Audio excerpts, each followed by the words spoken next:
Your mission is to restore the lives of the people of South Africa.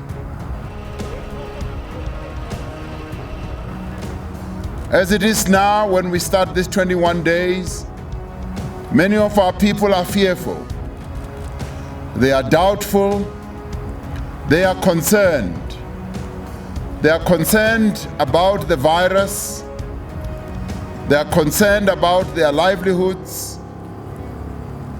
They are concerned about the loneliness that this is going to impose on them as we confine them to their homes.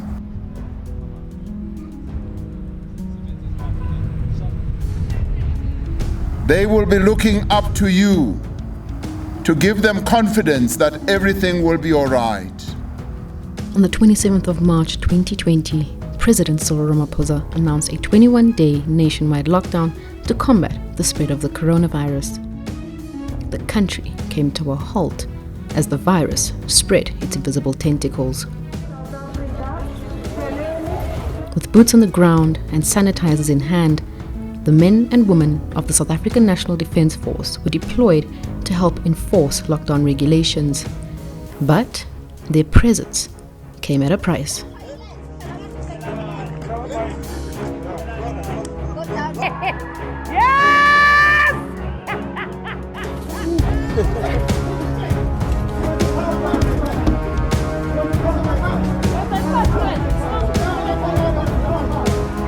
What's the part, though?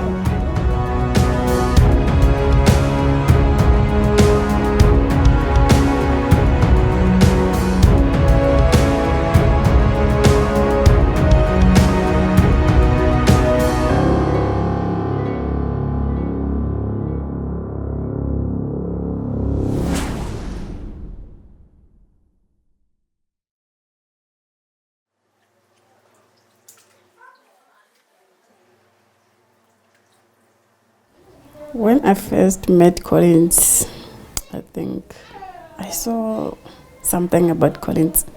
I saw someone that I want to spend the rest of my life with. He was my entertainment. Collins liked to dance very much. He was talkative. He was that person that you will feel free when you are with him. He was that person that always talk with people.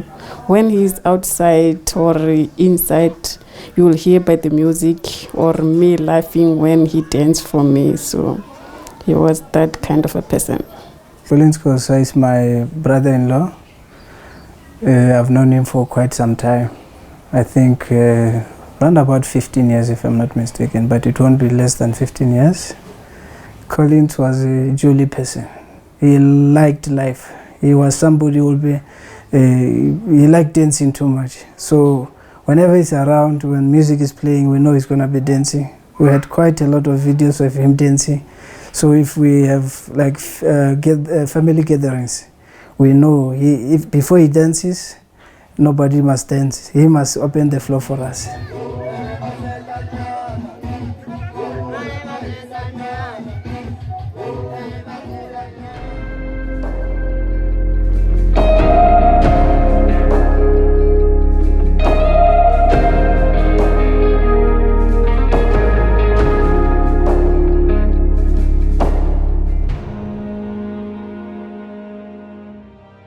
On the 10th of April 2020, Collins Khosa and his family were preparing to celebrate their first Easter weekend under lockdown. But the festivities turned into tragedy when Collins was killed, allegedly at the hands of SANDF soldiers.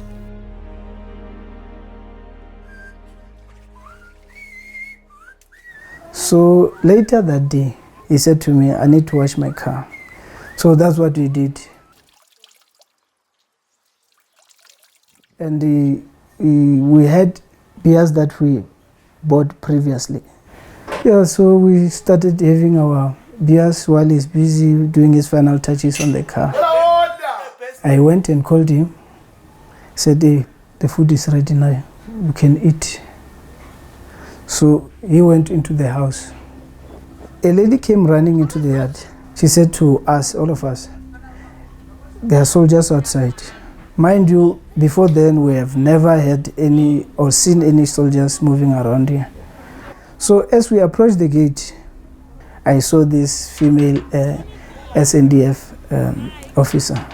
She saw a camp chair inside. That camp chair had a cup of stout.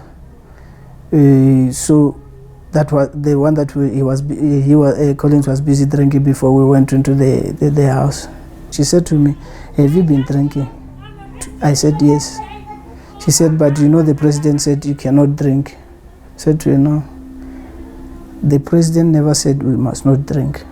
What the president said is that we are banning the selling, the distribution of alcohol. Consumption can be done in your respective yards.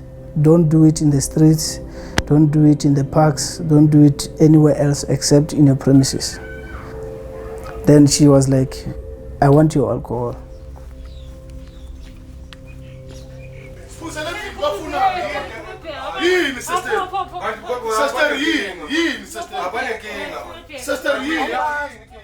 We didn't have we didn't have much alcohol. It was, I think, 2-2, if I'm not mistaken. So he had a bucket of stout. So they took that bucket and the one beer that was remaining.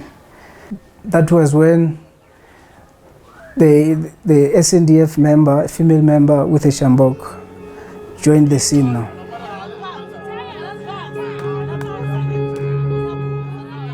According to Nomsa's affidavit, Collins and Thabiso were forced from their yard into the street and assaulted repeatedly.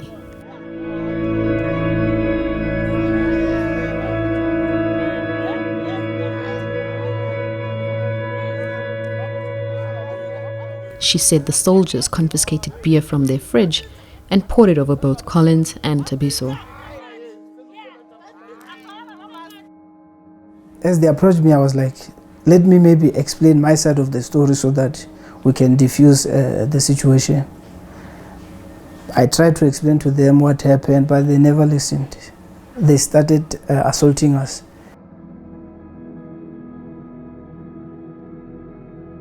They started slapping me so hard. Sometimes could not see. I was busy telling them, "Go, no guys, no. What you're doing is wrong. Which law or which regulation did we contravene?" That they didn't answer. As I came into the yard, thinking, this thing is over. That's when I realized those two female SANDF officers, they are now in the yard. They are demanding to see our wives. Thabiso said his wife was pregnant at the time and he begged one of the soldiers to let her go. He said the soldiers then turned their attention to Collins' wife, Nomsa.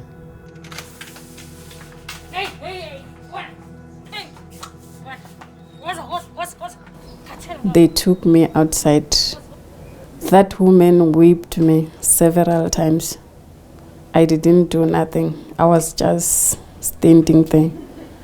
And I think 2 of them were inside here dealing with Collins. I don't know what they were doing to him. That woman whipped me. She whipped me like here on my head. I was bleeding. They left me bleeding. Collins went inside the bathroom. Collins couldn't talk by that time. I told him to remove the shirt that he was wearing because the shirt was smelling of alcohol, which is the alcohol that they took inside the fridge. So he struggled to stand up because he was kneeling down, vomiting inside the bathroom. Collins struggled to talk. He struggled to walk. He was very weak. I had to take Collins to our bathroom. By that time, he was vomiting but a little bit. So I had to take him to sleep. While Collins was sleeping there, I realized that he's struggling to walk. So he can't wake up, come to the bathroom when he wants to vomit. So I took a bucket and put it next to him. Collins struggled even to use that bucket. He was just vomiting on while he's sleeping. So while I was busy cleaning Collins, there was a time where Collins wasn't moving. He was just sleeping. I was sitting next to him. I never shifted. So he looked at my face. I think he wanted to smile.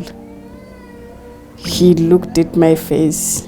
He moved his hands, touched my hands, and he squeezed my hands so tight. After that, Collins never moved. So they called the ambulance. The ambulance came. They declared Collins dead.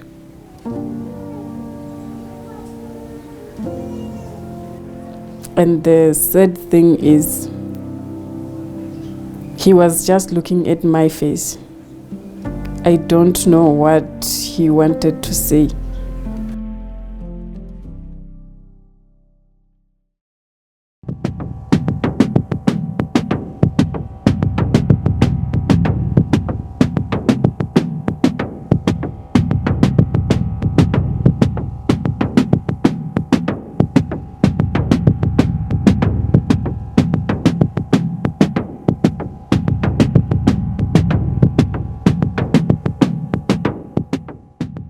Any suggestion that in fact the soldiers, if any soldiers or police or whoever were implicated in the murder of the gentleman, it's a matter which I do not want to comment on, precisely because it is a matter which is still under investigation.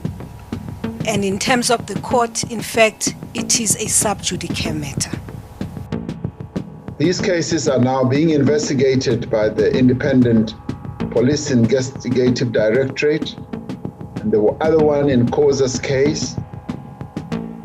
There are a number of other structures within our military and the police that must go to the bottom of this. I will not agree that we have seen the end of this. We will spare no effort in ensuring that those responsible are brought to justice and face the full might of the law. In May 2020, the Khosa family brought an urgent application to the Gauteng High Court in Pretoria. Lawyers on behalf of the family argued that the Ministers of Police and Defence failed to take the necessary steps to prevent illegal action by law enforcement officials.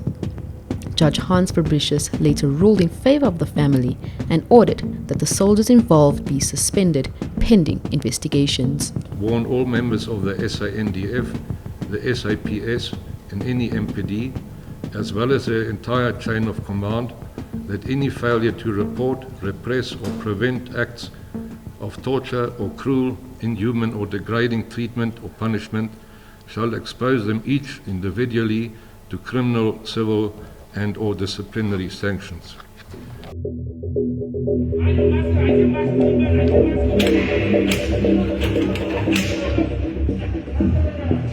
You said you're going to shoot him at close range? Yeah. Huh? No, it's on video. It's all on video.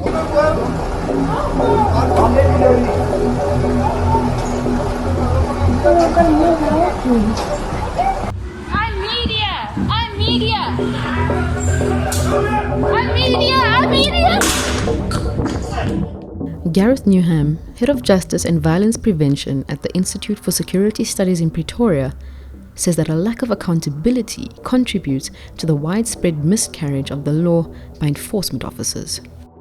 It's the single biggest issue facing police, not only in South Africa but internationally, and it speaks directly to the trust. If the public know that when a police officer acts badly, behaves badly, takes a bribe, uses force unlawfully or unnecessarily, acts rudely towards people, and there's no way that that police officer, or very little chance that the police officer will be held accountable, especially if they're breaking their own laws and regulations, then that further breaks down public trust and makes it far more difficult for the police to improve public safety.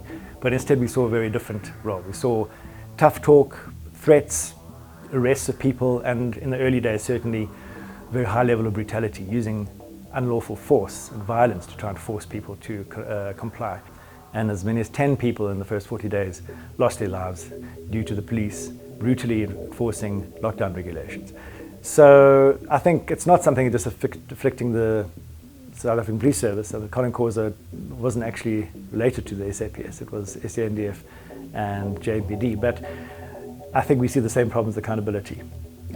Rather than look at this as an opportunity to make sure that you identify what went wrong and fix the problem so that the public see that there's been efforts to take account of the challenges and fix it, there's generally a resistance at the top level, certainly politically and at the senior management level, to try and cover it up or distract or blame somebody else. I do think, however, with the military, there was a sense after the Collins Khosa, certainly Alex, that they did change their tactics, and there was a sense that they had learned their lesson and made sure that they did not have that happen again. And I think the police themselves also recognized that they had to sort of tone down the use of force, and so we didn't see the same levels of brutality continuing through after around May, June. I think the first 40 days there was quite a big surge in the complaints against police, a 32% increase. Formal complaints opened with independent police investigative directorate, but after that it seemed to stabilize. I think the message went out to all police officers that this is not acceptable and it's going to undermine public trust.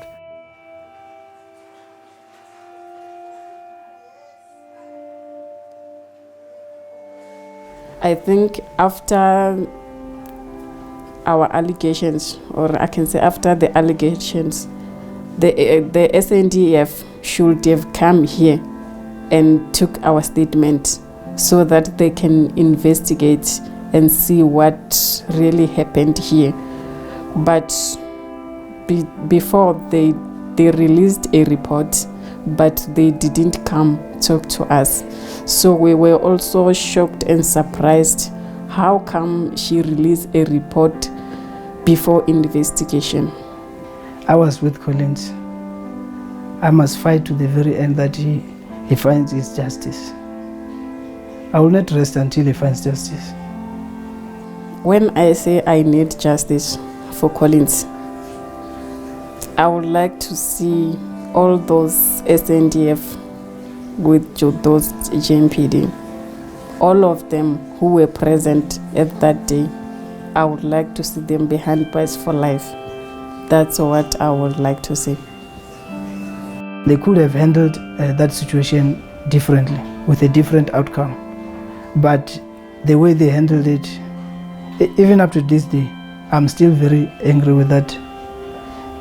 I'm still very angry with that one.